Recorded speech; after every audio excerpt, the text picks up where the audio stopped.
கிறிஸ்துக்குள் அன்பால் அழைக்கப்பட்ட அன்புக்குரிய சகோதர சகோதரர்களே, யாவருக்கும் கிறிஸ்துக்குள்ளாக அன்பையும் வாழ்த்தையும் தெரிவித்துக் கொள்கிறேன். தேவன் தாமே கிருபையா தந்த நாளுக்காக நன்றியோடு சொத்திருக்கிறேன். நம்மளுடைய யூடியூப் சேனலை ஃபாலோ பண்ணுற சகோதர சகோதரிக்கு அன்பை நல்வாழ்த்துக்கள்.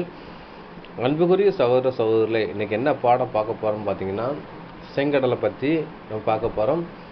செங்கடலை பற்றிய அறியப்படாத உண்மையை நம்ம பார்க்க போகிறோம். எதை வச்சு பார்க்க போகிறோம் பார்த்தீங்கன்னா, பழைய ஏற்பாட்டில் நடந்த சம்பவம். எகிப்திய ஜனங்கள் இஸ்ரேல் ஜனங்கள் எகிப்திலேருந்து விடுதலையாகி செங்கடலில் கடந்து போனாங்க என்று சொல்லப்பட்டிருக்கு. இப்போ பார்த்திங்கன்னா, செங்கலுடைய உயரம் பார்த்திங்கன்னா கிட்டத்தட்ட 828 மீட்டர் இருக்குது. அப்போ அது மதிலாக நின்றது என்று சொல்லப்பட்டிருக்கு. அதோட நீளம் பார்த்திங்கன்னா 2211 சொல்லப்பட்டிருக்கு. அகலம் பார்த்திங்கன்னா 355 என்று பார்க்கும். இது 15 இதை கடக்கணும்னா, நடந்து கடக்கணும்னா இந்த செங்கடலை அது அகலம் பார்த்திங்கன்னா 355 கிலோமீட்டர். இதை கடக்கணும்னு பார்த்திங்கன்னா 14லேருந்து 15 நாள் வரை ஆகும். ஆனால் ஒரு நாள் இரவு அப்படின்னா கடந்திருக்காங்க. கிட்டத்தட்ட 12 மணி நேரத்தை கடந்திருக்காங்கன்னு வேதத்தில் சொல்லப்பட்டிருக்கு.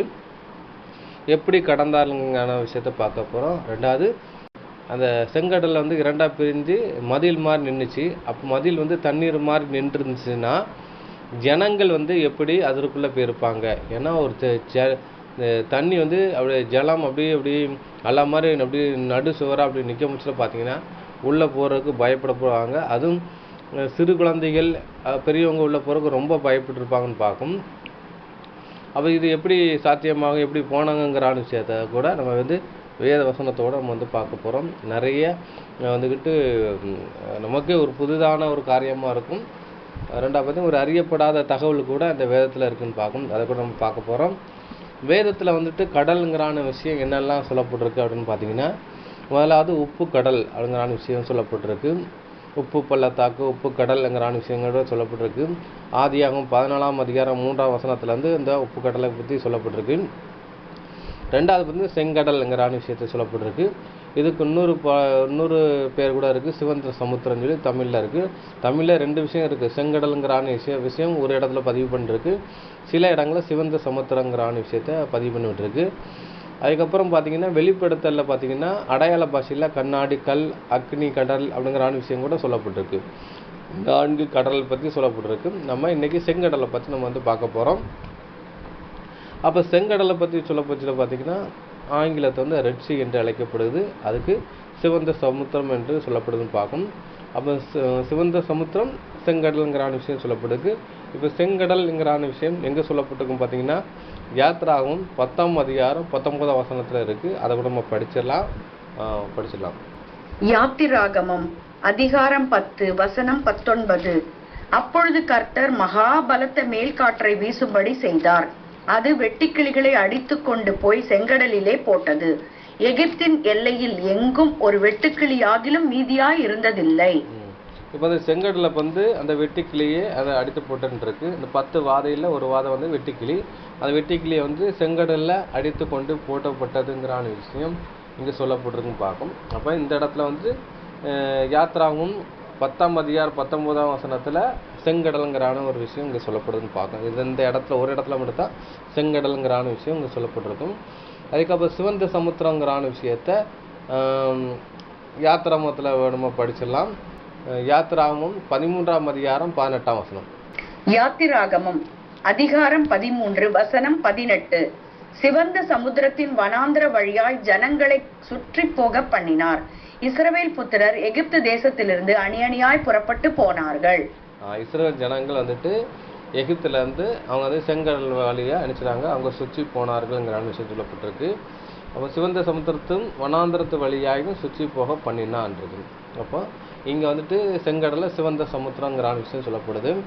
இதே விஷயம் பார்த்தீங்கன்னா, அப்போஸ்தலர் புதிய ஏற்பாட்டிலையும் இந்த சிவந்த சமுத்திரங்கிற விஷயம் சொல்லப்பட்டிருக்கு. அது எங்கே இருக்குன்னு பார்த்தீங்கன்னா, அப்போஸ்தலர் 7ஆம் அதிகாரம் 36ஆம் வசனத்தில் கூட சொல்லப்பட்டிருக்கு. படிச்சலாம்.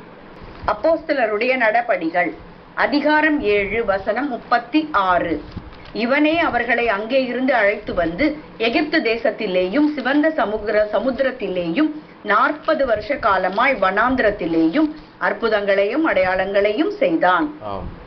இப்போ வந்துட்டு புதிய ஏற்பாடுல நம்ம அப்போஸ்தலனோட புல்ல படிச்சிருக்கோம். அங்கே மோசையை குறித்து சொல்லப்பட்டிருக்கு. மோசை வந்து அவங்க வனாந்தரத்தில் கொண்டு போன ஒரு விஷயத்தை அங்கே சொல்லப்பட்டிருக்கு பார்க்கும். அதே மாதிரி எபிரேயர் புத்தகத்தில் கூட அங்கே சொல்லப்பட்டிருக்கு. எபிரேயர் 11ஆம் அதிகாரம் 29ஆம் வசனத்தில் சொல்லப்பட்டிருக்கு. விசுவாசத்தினாலே அவர்கள் சிவந்த சமுத்திரத்தை உலர்ந்த தரையாக கடந்து போவது போல கடந்து போனார்கள். புதிய ஏற்பாடுலையும் இந்த சிவந்த சமுத்திரங்கிறான விஷயம் அங்கே ரெக்கார்ட் பண்ணப்பட்டிருக்குங்கிறான விஷயத்தை அங்கே சொல்லப்படுதுன்னு பார்க்கும்.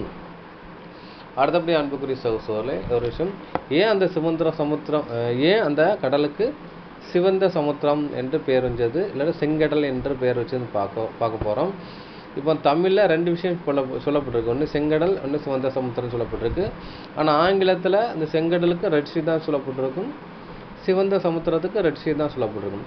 அப்போ செங்கடல்னா தமிழில் செங்கல் எப்படி இருக்கும், பிக்ரிட் இருக்குல்ல, பிக்ரிட் அது செங்கல் இருக்கும். அதே கடலில் இருக்கனால இங்கே செங்கடல் என்று தமிழில் மொழிபெயர்த்திருப்பாங்க என்று நான் நினைக்கிறேன். இப்படியாக தான் இருக்கும். இன்னொரு விஷயம் பார்த்தீங்கன்னா சிவந்த சமுத்திரம். ஆனால் சிவந்தங்கிற விஷயம்னா ரெட்டை அதை அடையாளப்படுத்து, அதை சிவந்தங்கிற விஷயம் சொல்லப்படுதுன்னு பார்க்கும். அதே மாதிரி பார்த்தீங்கன்னா இந்த ரெட் சீக்கு எபிரேய பதத்தில் ஹைச்சி 54:88 சூப்னு சொல்லப்பட்டிருக்கு. அது ரெட்டுன்னு அழைக்கப்படுது. அதே மாதிரி பார்த்தீங்கன்னா தமிழில் இந்த இதில் வந்து மறிவு இருக்கலாம்னு பார்க்க சோப்புன்னு நம்ம சொல்லுவோம். அதாவது சிகப்பாக நம்ம வந்துட்டு வழக்காக சோப்புன்னு ஆனால் எப்படி பதில் சோப்பு அப்படின்னு சொல்லி ரெட்டுக்கு அழைக்கப்படுதுன்னு பார்க்கும். சரி, இப்போ இந்த சிவந்த சமுத்திரம் ஏன் அந்த பேர் உண்டாகுனதுங்கிறான விஷயத்த வந்து நம்ம பார்க்க போகிறோம். 3 வகையான தகவல் இருக்குது. அது என்னங்கிறான விஷயத்த பார்க்க போகிறோம். 1வது தகவல் என்ன, செங்கடலையே ரெட்டாக இருக்கிறங்கிறான முதல் தகவல் பார்க்க போகிறோம். அல்கா என்ற ஒரு வகையான நீர்மூழ்கி தாவரம் வந்து பெருகி அது செத்து போகும்போச்சுல நீர் வந்துட்டு சிவப்பு நிறத்துலையும் பழுப்பு நிறத்துலையும் போன்ற நிறம் மாறும். அந்த நிறமாக உண்டாகும் போச்சுல இந்த கடலை வந்துட்டு என்ன செய்யுதுன்னு பார்த்தீங்கன்னா சிவப்பு மாதிரி தெரியும் பார்க்கும். இது வந்து ரெட் சீ என்று அழைக்க இது ஒரு காரணமாக இருக்குன்னு பார்க்கும். முதல் காரணம் என்ன, அல்கா என்ற ஒரு வகையான நீர்மூழ்கி தாவரம் இருக்கும். அதாவது நம்ம ஊரில் பார்த்தீங்கன்னா பாசின்னு சொல்லுவோம்ல, அதே மாதிரி பாசி இருக்குது.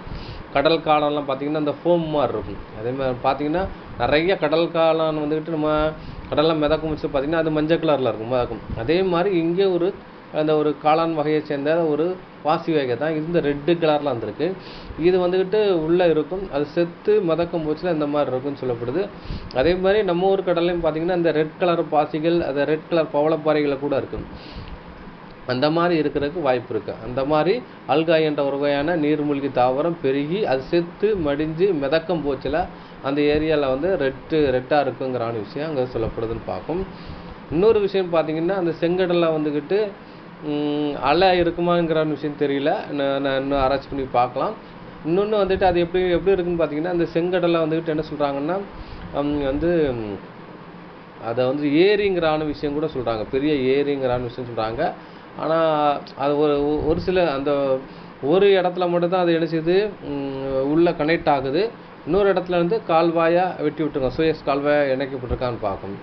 இப்போ நம்ம ஊர்லலாம் பார்த்தீங்கன்னா சுற்றி வர, அதான் நிலத்தை சுற்றி வர என்ன பண்ணுறதுன்னு பார்த்தீங்கன்னா இந்த கடல் இருக்கும். ஆனால் இந்த செங்கடல் சொல்லப்பட்டதுன்னா 2 லேண்டு மத்தியில் இருக்கும் பார்க்கும், அப்படி இருக்குது. அதனால் ஏரிங்கிறான விஷயங்கள் சொல்கிறாங்க பார்க்கும். எபிரேயர் பதத்தில் யாம்னா கடலையும் குறிக்கும். அதே மாதிரி கலிலியா கடல்பாங்களா அது ஏரி. அதே மாதிரி நைல் நதின்னு இருக்குது, அதையும் யாம்ங்கிறான விஷயம் சொல்லுவாங்க. அதுக்கு இந்த நைல் நதிக்கு கூட யாம்ங்கிறான பதம் இருக்குது, அது கடலை கூட குறிக்குன்னு பார்க்கும். ஆனால் வந்துட்டு இதை செங்கடலாக ஒரு ஏரிங்கிறான ஒரு விஷயமும் சொல்கிறாங்க. அதை ஆனாமும் வசனமும் அதாவது எபிரேய பதமும் யாம்ங்கிற விஷயம் கடலையும் குறிக்கு ஏரியும் குறிக்குன்னு சொல்லப்படுதுன்னு பார்க்கும். இது ஒரு தகவலாக இருக்குன்னு பார்க்கும். 2வது பார்த்தீங்கன்னா ஏன் செங்கடல் வந்துட்டு ரெட்டாக இருக்கிற இன்னொரு காரணம் என்ன சொல்கிறாங்கன்னா பழமையான பெயருக்கு ஒரு விளக்கமாக சொல்கிறாங்க பார்க்கும். அது பழமைய பெயருக்கு விளக்கம் ஒரு அர்த்தத்தின் அடிப்படையில் கொடுக்கப்பட்டிருக்கு. அவர் சொல் விளக்கத்தில் எப்படின்னா வடக்கு கடலை வந்துட்டு பிளாக் சீ என்று அழைக்கிறாங்க, தெற்கு கடலை வந்து ரெட் சீ என்று அழைக்கிறான்னு பார்க்கணும். அதாவது வடக்கு கடலை பிளாக் சீ என்று அழைக்கிறாங்க, தெற்கு கடலை வந்து சிவப்பு சீ ரெட் சீங்கிற அழைக்கிறாங்க. நீங்கள் வந்துட்டு நீங்கள் கூகுளில் போய் டைப் பண்ணி கூட பார்க்கலாம் இது உண்மை தானாங்கிற விஷயத்த. நானும் கிராஸ் செக் பண்ணி பார்த்தேன், அப்படி ஒரு தகவல் இருக்குன்னு பார்க்குறோம். அப்போ வந்து இந்த வடக்குக்கு கருப்பும் தெற்குக்கு சிவப்புங்கிறான விஷயம் இருக்குது. அது இஸ்ரேவேலுடைய அவங்களுடைய சொல் வழக்காக இருக்குன்னு பார்க்கணும். இது வேதத்தோட இசைந்திருக்கான்னு பார்க்க போகிறோம். ஏன்னா இஸ்ரேவேல் ஜனங்களை பேஸ் பண்ணி தான் வேதம் எழுதப்பட்டிருக்கு. அப்படி அதில் சொல்லப்பட்டிருக்கான்னு பார்த்தீங்கன்னா ஒரு வசனம் கூட நம்மளுக்கு சப்போர்ட்டிவாக இருக்குது. அது என்ன வசனம் பார்த்தீங்கன்னா சகரியா 6:6 கருப்பு குதிரை வந்துக்கிட்டு வடபுறத்துலேருந்து வருது, சிகப்பு குதிரை வந்து தென் திசையிலேருந்து வருது. அப்படி பார்த்தீங்கன்னா இது கொஞ்சம் அவங்க சொல்கிறபடி கொஞ்சம் மேட்ச் ஆகுதுன்னு பார்க்கும். இது ஒரு தகவலாக எடுத்துக்கொள்ளலாம். அதனால் தெற்கு பகுதி கடலை வந்து ரெட் சி என்று அழைத்தார்கள் இருக்கு. மூன்றாவது தகவல் என்னன்னு பார்த்தீங்கன்னா அந்த ரெட் சிங்கிறான செங்கடலை சுற்றி சிவப்பு அந்த மலை மவுண்டனே பார்த்தீங்கன்னா சிவப்பு கலந்த ஒரு மலையாக இருக்குன்னு பார்க்கணும். அந்த ரெட் சி மவுண்ட்னு சொல்லுவாங்க. இது வந்துட்டு சூரியன் ஒளி அதில் பட்டோன்னு பார்த்தீங்கன்னா அது பிரதிபலித்து அது சிவப்பு நிறமாக அங்கே காட்சியளிக்குதுன்னு பார்க்குறோம். எப்படி தாஜ்மஹால் எப்படி அந்த சலவை கற்கள் அதாவது மார்பிளில் அங்கே ஒட்டப்பட்டனால சூரிய ஒளி பட்டோன்னா எப்படி வெள்ளை மாளிகை மாதிரி ஜொலிக்குதோ அதுபோல் இந்த இதுன்னு பார்த்தீங்கன்னா சுற்றி வர சிவப்பு அந்த மவுண்டன் அதுவும் பாறையாக இருக்கலாம், இல்லாட்டினா செம்மண்ணால் இருக்கிறப்பட்ட ஒரு மலையாக இருக்கலாம்.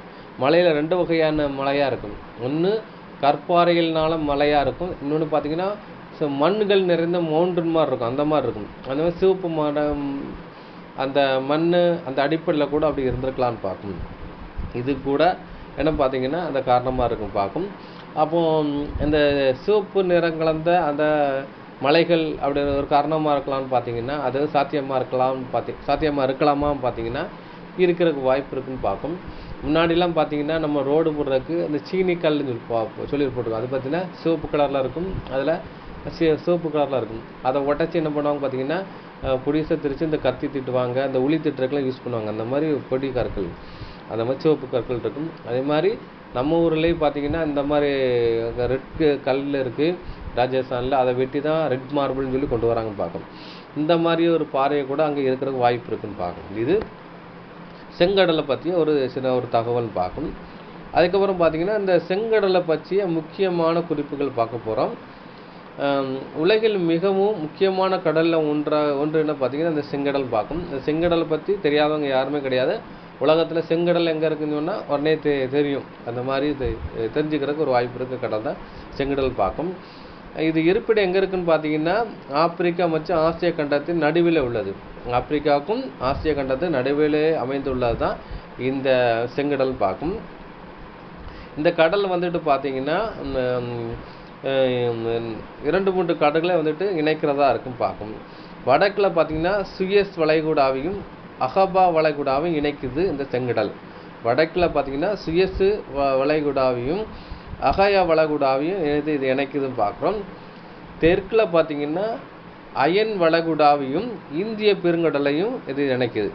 தெற்கில் அயன் வளைகுடாவையும் இந்திய பெருங்கடலையும் இது இணைக்கிறது தான் இந்த செங்கடல்னு பார்க்கும்.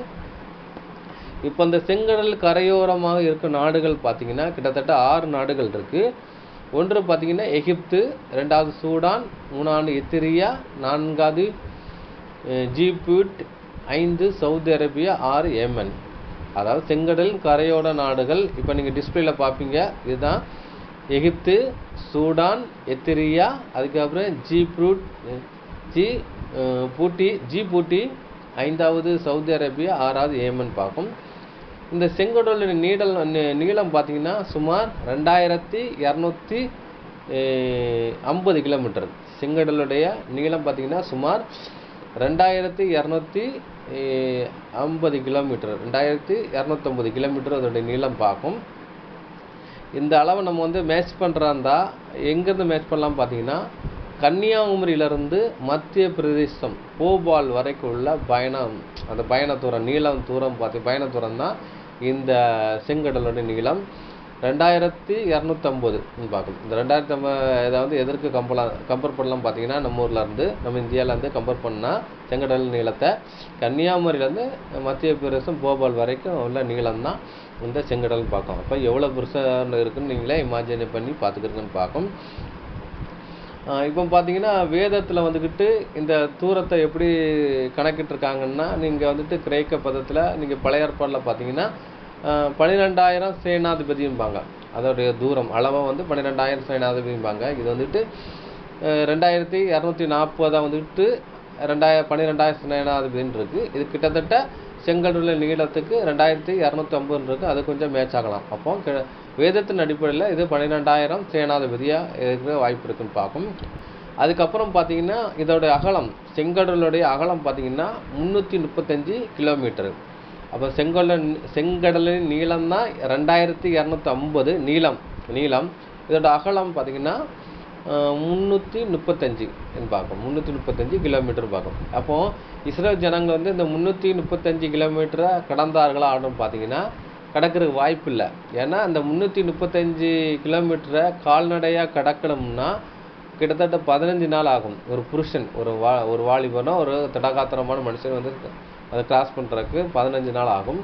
சிறு குழந்தைகள் வாலிபர்கள்லாம் வந்து அவங்கள கூட்டி கொண்டு போகிறான்னா அது கூட 5 நாள் ஆகலாம், 10 நாள் ஆகலாம்னு பார்க்கணும். ஆனால் வேதத்தில் என்ன சொல்லப்பட்டிருக்குன்னு பார்த்தீங்கன்னா அதாவது 12 மணி நேரத்தில் கடந்தார்கள். மணி நேரம் சொல்லாமல் ஒரு இரவுன்னு இருக்கும். ஒரு இரவுன்னு பார்த்தீங்கன்னா கிட்டத்தட்ட 12 மணி நேரம் இருக்கும். சாயங்காலத்தில் செங்கடலில் வந்துடுறாங்க. அதுக்கப்புறம் பார்த்தீங்கன்னா அதை நடுவாக கடந்து போயிருக்காங்க. கிட்டத்தட்ட 12 மணி நேரம் இருக்கிறதுக்கு வாய்ப்பு இருக்குன்னு பார்க்கணும். அப்போ இந்த செங்கடலுடைய அகலத்தை வந்துட்டு பார்த்தீங்கன்னா அதுக்கு நம்ம இந்த மேட்ச் பண்ணி பார்க்கலான்னு பார்த்தீங்கன்னா எதுக்கு ஒரு அளவாக நம்ம மேட்ச் பண்ணி பார்க்கணும். அப்போ தான் நமக்கு புரியும். அப்படி புரியறதுக்காக நம்ம அந்த எங்கே எடுத்துக்கலாம்னு பார்த்தீங்கன்னா அதே கன்னியாகுமரி எடுத்துக்கலாம். இந்த கன்னியாகுமரியிலேருந்து திண்டுக்கல் மணப்பாறை, திருச்சியை நோக்கி இருக்கிற மணப்பாறையுடைய வரைக்கும் அதோடைய பயண தூரம் அப்படின்னு கன்னியாகுமரியிலேருந்து திருச்சி மணப்பாறை பக்கத்தில் இருக்கிற வரைக்கும் உள்ள பயண தூரம் தான் பார்த்தீங்கன்னா அந்த செங்கடலுடைய அகலமாக இருக்கும் பார்க்கணும்.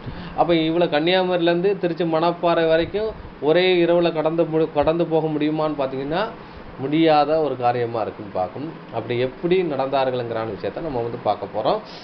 அப்போ செங்கடலுடைய ஆழத்தை பார்க்க போகிறோம். ஏன்னா செங்கடலை வந்து 2ஆக பிரிச்சிருக்காங்க. அதன் வழியாக தான் நடந்து போனார் என்று சொல்லப்பட்டிருக்கு.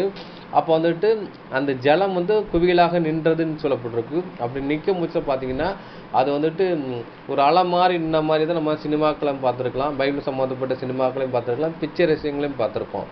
அப்படி நின்றுக்கிட்டு இருக்கும் போச்சில் ஜனங்கள் அது கூட போயிருப்பாங்களான்னு பார்த்தீங்கன்னா போயிருக்கு வாய்ப்பு இல்லை, பயப்பட்டுருந்துருப்பாங்க. சிறு குழந்தைகள் பெரியவர்கள் கூட போகிறதுக்கு பயந்துருப்பாங்க. அப்போ எவ்வளோ தூரம் இருந்திருக்கும் அப்படின்னு பார்த்தீங்கன்னா நம்ம என்ன நினச்சிருப்போம், செங்கடலில் உள்ளே போயிருப்பாங்க, வந்துட்டு செங்கல் 2ஆக பிரிஞ்சிட்டு அப்படின்னு பார்த்தீங்கன்னா ஒரு 6 அடி 8 அடி 10 அடி தான் இருந்திருக்கும் நம்ம நினச்சிருப்போம். ஆனால் பார்த்தீங்கன்னா அதோட ஆழம் பார்த்தீங்கன்னா செங்கடல் ஆழம் அதிகபட்சம் சுமார் 2211 மீட்டர் உயரம் இருக்குது. சராசரி ஆழம் பார்த்தீங்கன்னா 490 மீட்டர்னு இருக்குது.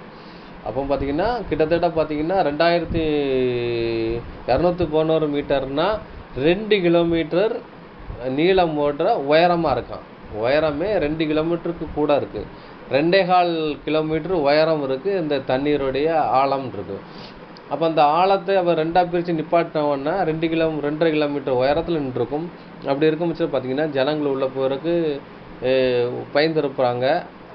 பயந்துருக்க தான் வாய்ப்பு இருக்கும். அப்படி நம்ம நினச்சிருக்கலாம், அப்படியே ஹோல்ட் பண்ணி நம்ம நினச்சிடலாம், அப்படியே பார்க்கலாம். இப்போ இந்த அளவை அதாவது 2211 மீட்டரை நம்ம வந்துட்டு இப்போதைய உலகத்தின் உயரமான கட்டடத்துக்கு ஒப்பிட்டு பார்க்க போகிறோம். அந்த கட்டடத்தை கடலுக்கு போட்டால் மூழ்குமாங்கிற விஷயம் பார்க்க போகிறோம்.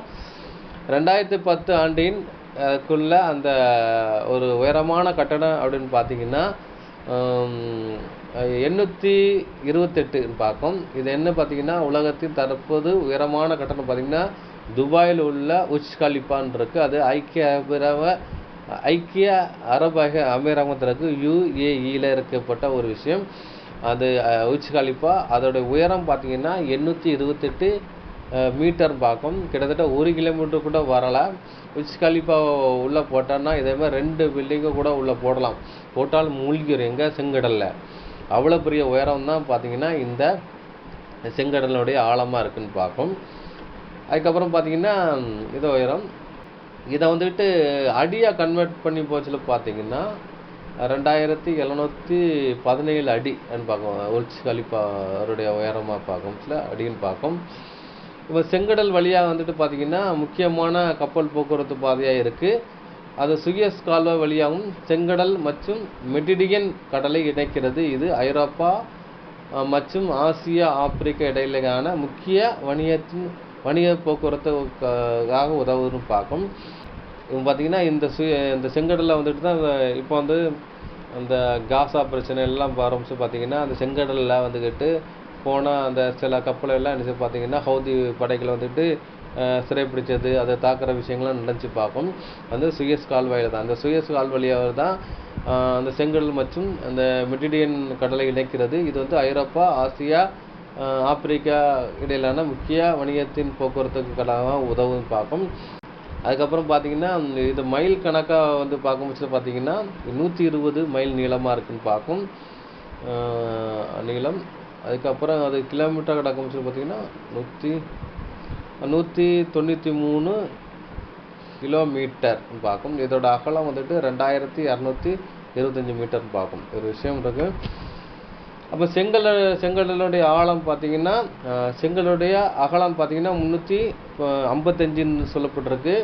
355 கிலோமீட்டர்னு பார்க்கும். இதை வந்து கடக்கிறதுக்கு 15 நாள் ஆகும் பார்க்கும். அப்போ வந்து ஒரு நாள் பயண தூரம் சொல்லி வேதத்தில் படிச்சிங்கன்னா 24 கிலோமீட்டர். அது என்ன ஆகமும் 11:31.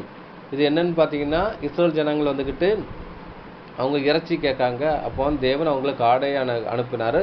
ஒரு நாள் பயண தூரமாக இங்கிட்டும் அங்கிட்டுமாக இருந்ததுன்னு பார்க்கணும். அது இருக்குது.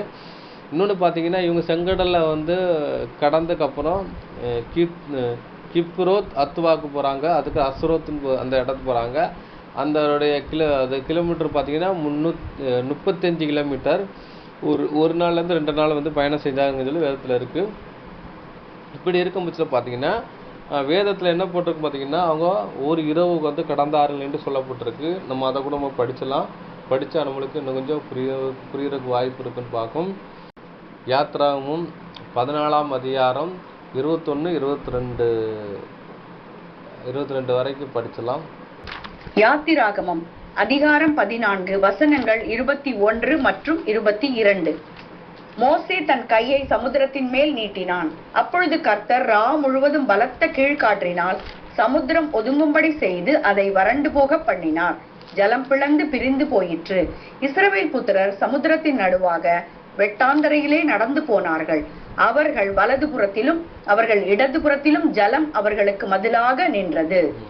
இப்போ வந்துட்டு அது மதிலாக நின்றதுன்னு சொல்லப்பட்டிருக்கு. அதுக்கப்புறம் பார்த்தீங்கன்னா முழுவதும் பழத்தை கீழ்காட்சி வந்து சமுத்திரத்தில் ஓங்கியபடி செய்தார். அது வறண்டு போயிடுச்சு.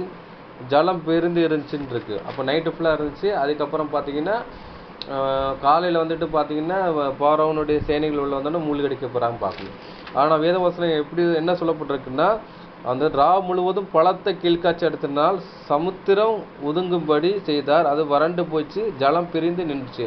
அப்போ வந்து 2 ரோடு அவங்கள நடக்கிறதுக்காக ஒரு பாதையை உண்டு பண்ணி விடுச்சு. இப்போ ஜலம் வந்து குவியலாக நின்றுட்டுன்னு சொல்லப்பட்டிருக்கு. அது முழுவதும் இருக்கு. முழுவதும்னா கிட்டத்தட்ட ஒரு 12 மணி நேரமாக இருக்க வாய்ப்பு இருக்குன்னு பார்க்கும். அப்போ வேத வசனம் கரெக்டாக சொல்லுவது முழுவதும் சொல்லப்பட்டிருக்கு. அப்போ இந்த 355 கிலோமீட்டரை வந்துட்டு எப்படி 15 நாளுக்கு தான் கடக்க முடியும். அப்படி ஒரு இரவில் எப்படி கடந்தாங்கிறான விஷயத்த நம்ம வந்து பார்க்க போகிறோம். அப்போ செங்கடலில் வந்துட்டு பார்த்தீங்கன்னா குறைஞ்சபட்ச அகலம் பார்த்தீங்கன்னா 26 கிலோமீட்டர் இருக்குது. இது வந்து தெற்கு முனையில் இருக்குது. இது சுக்காத்தோ அருகில் உள்ள பெட்டர் லேக்ஸ் பகுதின்னு பார்க்கும். இந்த வரைபடத்தில் பார்க்கிங்க இந்த இருக்குல்ல, இதுதான் சுகாக்கோ அருகில் பெட்டர் லேக்ஸ்ன்னு இருக்குது. இதுக்கு ஒரு குறுகிய பாதம் பார்க்கும். இதோடைய வந்து நீளம் பார்த்தீங்கன்னா 26 கிலோமீட்டர்னு பார்க்கும். அப்போ அதிகபட்சம் வந்துட்டு அகலம் வந்து 355. அதே மாதிரி குறைந்த செங்கடல் அகலம் பார்த்தீங்கன்னா 26 கிலோமீட்டர் பார்க்கும். இந்த பகுதி வழியாக தான் நினச்சிருக்காங்க பார்த்தீங்கன்னா இங்கே போயிருக்காங்க. இதுதான் சுக்காத்தோ அருகில் உள்ள பெட்டர் லேக்ஸ் பகுதி. இது சுயேசி வளைகுடாவும் அகாயா வளைகுடாங்கிறான விஷயம் இங்கே வந்து சொல்லப்படுதுன்னு பார்க்கும். இந்த இது பெட்டர் லேக்ஸுங்கிறான விஷயம் சொல்லப்படுது. இவற்றை வந்து எந்த இடத்தை கடந்து சென்றாலும் நீரின் அகலம் வந்துட்டு பார்த்தீங்கன்னா 10 கிலோமீட்டர் முதல் 20 கிலோமீட்டர் வரை இருக்குன்னு பார்க்கணும். அந்த பெட்டர் லேக்ஸ்ன்னு சொல்லி பகுதியை பார்த்தீங்கன்னா இது வந்துட்டு இதோடைய அகலம் பார்த்தீங்கன்னா சுமார் 10 கிலோமீட்டர்லேருந்து 20 கிலோமீட்டர் வரை இருக்கலாம்னு சொல்லப்பட்டிருக்கு. ஆனால் வந்துட்டு பார்த்தீங்கன்னா இந்த இஸ்ரேல் ஜனங்கள் வந்துக்கிட்டு இந்த வந்துட்டு இந்த ராமனு 12 மணி நேரம் தான் கடக்கிற 12 மணி நேரம் வந்துக்கிட்டு இந்த செங்கடலை கடந்திருந்தாங்கன்னா இந்த பெட்டர்லாக்ஸ் பகுதியில் தான் கடந்திருப்பாங்க. கிட்டத்தட்ட 10 கிலோமீட்டர் தான் இருந்திருக்கும் பார்க்கும். ஒரு நாள் பயண தூரம், ஒரு நாள் இரவு செல்லும் பார்க்கும். 10 கிலோமீட்டர் தான் இருக்கிறது. அதிகபட்சம் 20 கிலோமீட்டர் சொல்லப்படுறாங்க. ஆனால் 10 கிலோமீட்டருக்குள்ளே 10 to 20 கிலோமீட்டருக்குள்ளே தான் இருக்கிறோம் இல்லையா, அதிகபட்சம் அதுக்கு இல்லைன்னு பார்க்கும். இதை நம்ம எப்படி புரிஞ்சுக்கலாம்னு பார்த்தீங்கன்னா, இதே மாதிரி நம்மள்ட்ட இந்த மாதிரி இருக்குதான்னு பார்த்தீங்கன்னா இருக்குன்னு பார்க்கும். நம்மளுடைய இந்தியாவில் தமிழ்நாட்டில் தனுஷ்கோடியிலேருந்து தலைமன்னாருக்கு வரைக்கும், இலங்கை தலைமன்னார் வரைக்கும் உள்ள பயணத்தூரம், கடல் வழியோடைய பயணத்தூரம் பார்த்தீங்கன்னா 23 to 27 கிலோமீட்டர் பார்க்கும். இது பார்த்தீங்கன்னா முன்னாடி இந்த கல் பாதை வேற போயிருக்காங்க. நீங்கள் வரைபடத்தில் பார்க்குற மாதிரி தான் இருக்குது பார்த்தீங்களா, இதுதான். அப்போ தலைமன்னார் ராமேஸ்வரம் தனுஷ்கோடியிலேருந்து தலைமன்னாரத்தில் உள்ள எவ்வளோ கேப் இருக்குல்ல, இந்த இதுதான் பார்க்குறோம். சில வந்து பைனாக்குலோக்கில் இருந்து பார்த்தீங்கன்னா அந்த இலங்கை தெரியுமா, அந்த மாதிரி இருக்கும். அதே மாதிரி தான் என்ன பார்த்தீங்கன்னா அந்த 10 கிலோமீட்டருங்கிறான விஷயம் பார்த்தீங்கன்னா அவங்களுக்கு கண்ணு கெட்டுற தூரம் இருக்க வாய்ப்பு இருக்குது. இன்னும் பகலில் பார்க்குறதுக்கு வாய்ப்பு இருக்காது. இதாவது 10 கிலோமீட்டருக்கு மேலே இருந்திருந்தாங்கன்னா வெறுங்கண்ணால் பார்க்குறதுக்கு வாய்ப்பு இருக்காதுன்னு பார்க்கணும்.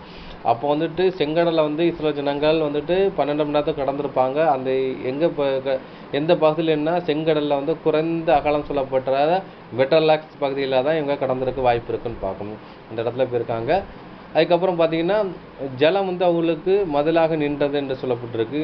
அது வந்துட்டு தண்ணீர் மதில் போன்ற இருந்ததா, மதில் போன்றதுனா திரவத்தன்மையில் இருந்ததா அல்லது திடத்தன்மையில் இருந்ததா அப்படிங்கிற விஷயத்தை பார்க்குறோம். திடத்தன்மைன்னா அடர்த்தி தன்மை அல்லது கட்டியான தன்மையில் இருந்ததாங்கிறான விஷயத்தை நம்ம பார்க்க போகிறோம். ஏன்னா இவங்களுக்கு ஜலம் வந்துக்கிட்டு ஜலமாகவே திரவத்தண்ணியிலே இருந்திருந்தால் அவங்க உள்ளே போகிறதுக்கு பயந்துருப்பாங்க. ஏன்னா அந்த 10 கிலோமீட்டர் தூரம் கொஞ்சம் உயரம் கொஞ்சம் கூட இருந்திருக்கலாம். அப்படி கொஞ்சம் உள்ளே போய் பயந்துருப்பாங்க. ஆனால் வந்துட்டு என்ன ஃபார்மேட்டில் இருந்துங்கிறான விஷயத்த வேத வசனத்தோடு வந்து ஒப்பிட்டு பார்க்கலாம், படிச்சிடலாம். யாத்ராவும் 14ஆம் அதிகாரம் 21 முதல் 22 வரைக்கும் நம்ம இப்போ படித்தோம்ல, அதே வசனம் திருப்பி படிச்சிடலாம். யாத்திராகமம் அதிகாரம் 14 வசனங்கள் 21 மற்றும் 22. மோசே தன் கையை சமுத்திரத்தின் மேல் நீட்டினான். அப்பொழுது கர்த்தர் ரா முழுவதும் பலத்த கீழ்காற்றினால் சமுத்திரம் ஒதுங்கும்படி செய்து அதை வறண்டு போக பண்ணினார். ஜலம் பிளந்து பிரிந்து போயிற்று. இஸ்ரவேல் புத்திரர் சமுத்திரத்தின் நடுவாக வெட்டாந்தரையிலே நடந்து போனார்கள். அவர்கள் வலதுபுறத்திலும் அவர்கள் இடதுபுறத்திலும் ஜலம் அவர்களுக்கு மதிலாக நின்றது. முதல்ல நின்றதுக்கு அதை வந்து யாத்திராகம் 15ஆம் அதிகாரம் 8ஆம் வசனத்தில் படிக்கும் போது பார்த்தீங்கன்னா, உமது நாசின் சுவாசத்தினால் ஜலம் குவிந்து நின்றது, வெள்ளம் குவியலாக நிமிர்ந்து நின்றது, ஆழம் ஜலம் நடுக்கடலை உறைந்து போயிடுச்சுன்னு சொல்லப்பட்டிருக்கு. அப்போ பார்த்தீங்கன்னா அது வந்து நின்றுறதுங்கிறான விஷயத்த அங்கே சொல்லப்பட்டு பார்க்கும். அது எப்படி நின்றுச்சு பார்த்தீங்கன்னா அது வந்துட்டு மதிலாக நின்றதுங்கிறான விஷயம் சொல்லப்பட்டிருக்கு. இன்னொரு வசனம் கூட படிச்சிடலாம். சங்கீதம் 78ஆம் சங்கீதம் 13ஆம் வசனம் படிக்கலாம். சங்கீதங்களின் புஸ்தகம் அதிகாரம் 78 வசனம் 13. கடலை பிளந்து அவர்களை கடக்க பண்ணி ஜலத்தை குவியலாக நிற்கும்படி செய்தார். அப்போ இங்கே சங்கீதத்தில் சொல்லப்பட்டிருக்கு அது வந்து ஜலம் வந்துட்டு குவியலாக நின்றதுங்கிறான விஷயம் சொல்லப்பட்டிருக்கு பார்க்கும். அப்போ பார்த்தீங்கன்னா அது எப்படி குவியலாக நின்றதுங்கிறான விஷயத்த நம்ம பார்க்க போகிறோம்.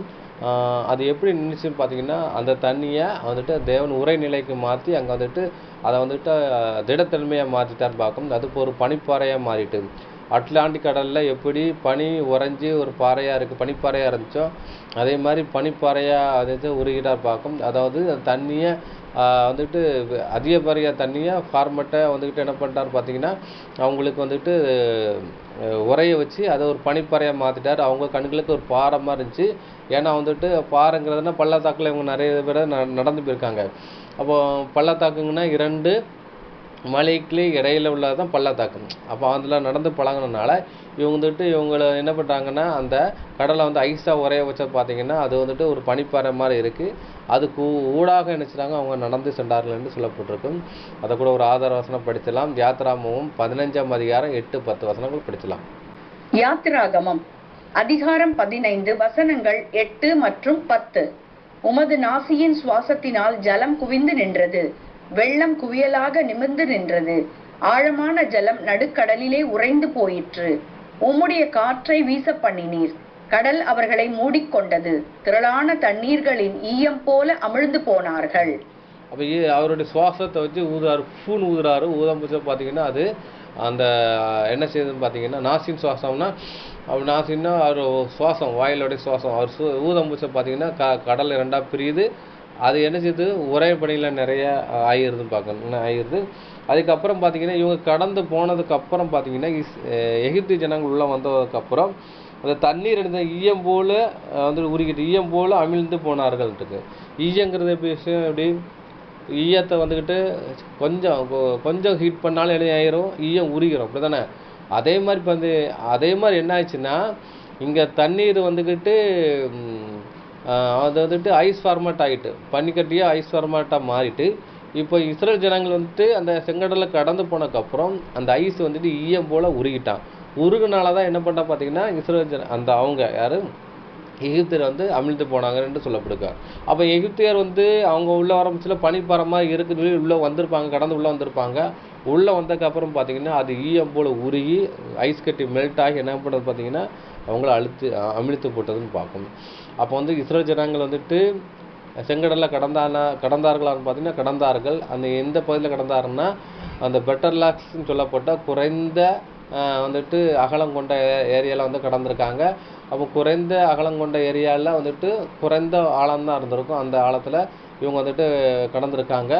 அந்த ஜலம் வந்துட்டு திரவ தண்ணியாக மதிலாக இல்லை, அது வந்துட்டு அது அந்த தண்ணீரை வந்துட்டு ஐஸ் ஃபார்மேட்டில் வந்து பனிப்பாறையை மாற்றியிருக்காரு. அதனால் இவங்க வெட்டார் நிறையில் அவங்க நடந்து சென்றார்கள் என்று சொல்லப்படுது பார்க்கும். அப்போ வந்துட்டு அவருடைய நாசின் சுவாசத்தினால வந்து தான் என்ன பண்ணுறாரு பார்த்தீங்கன்னா அந்த கடலை வந்துட்டு குளிர பண்ணியிருக்கிறார் என்று சொல்லப்பட்டிருக்கும். இதே வசனத்தை பார்த்தீங்கன்னா யோபு புத்தகத்தில் இருக்கும் பார்க்கும், அதை கூட படிக்கலாம். யோபு 37 அதிகாரம் 10 வசனத்தில் அவர் நாசி சுவாசத்தினால் குளிரை கொடுக்கிறாருங்கன்னு விஷயம் சொல்லப்படுது, அது கூட படிக்கலாம். யோபு 37:10. யோபுவின் புஸ்தகம் அதிகாரம் 37 வசனம் 10. தம்முடைய சுவாசத்தினால் தேவன் குளிரை கொடுக்கிறார், அப்பொழுது ஜலத்தின் மேற்பரப்பானது அணைந்து போம்.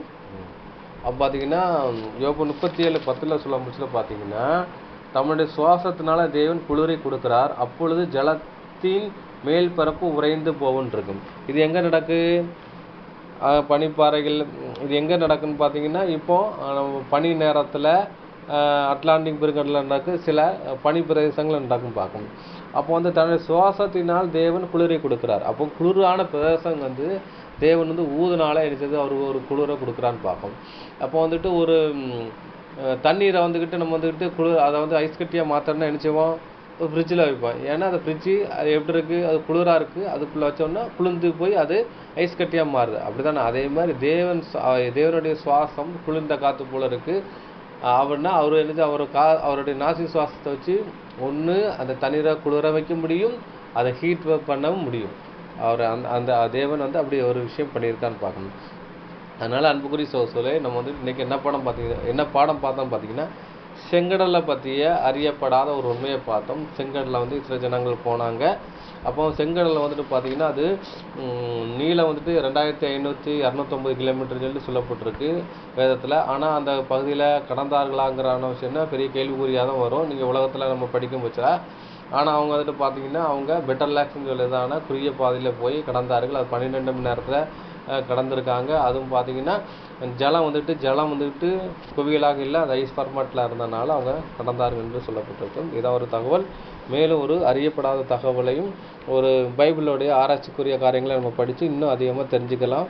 நம்மளுடைய சேனலை வந்து நீங்கள் ஃபாலோ பண்ணுங்கள். இவ்வளோனோட பொறுமையோடு கேட்டவங்களை தேவன் தாமே ஆசீர்வதிப்பாராக. ஆமென்.